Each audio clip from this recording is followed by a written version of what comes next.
এগৰাকী ছোৱালীৰ বাবে নিজৰ বিয়াৰ দিনটো কিমান বিশেষ হ'ব পাৰে সেয়া একমাত্ৰ ছোৱালীজনীহে বুজি পায়। এগৰাকী কইনাক চাওকচোন ইমান বেয়াকৈ মেকআপ কৰি দিলে কোনোবাই, আৰু মোক 3টা বজাত খবৰ দিছে বিয়াৰ দিনাই। পটাপট গৈছোঁ আৰু তেওঁ মেকআপখিনি ৰিমুভ কৰিছোঁ। ঘৰত যেনেকৈ আছিলোঁ তেনেকৈয়ে ওলাই গৈছোঁ।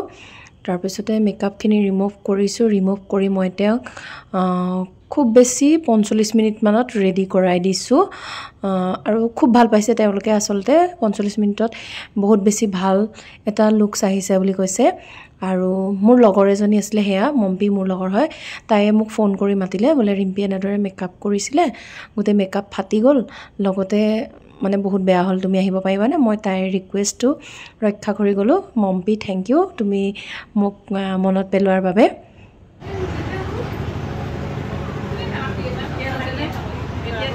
এতিয়া মন পচন্দ হৈছে নাই কোৱা? এতিয়া দৰাই ক'ব, দৰা কেনেকুৱা দেখিছা কইনা? হা ধুনীয়া লাগিছে। এইফালে কইনা চাবলৈ গোটেই মানুহ চাবলৈ পুৰা ভিৰ হৈ গৈছে কইনা দৰাক। আৰু এয়া 2 কপি ফটো মোৰ মোবাইলতে উঠোৱা, যিহেতু 45 মিনিটছত ৰেডি কৰিছোঁ। কেনেকুৱা লাগিছে আপোনালোকে জনাবচোন দেই। ধন্যবাদ।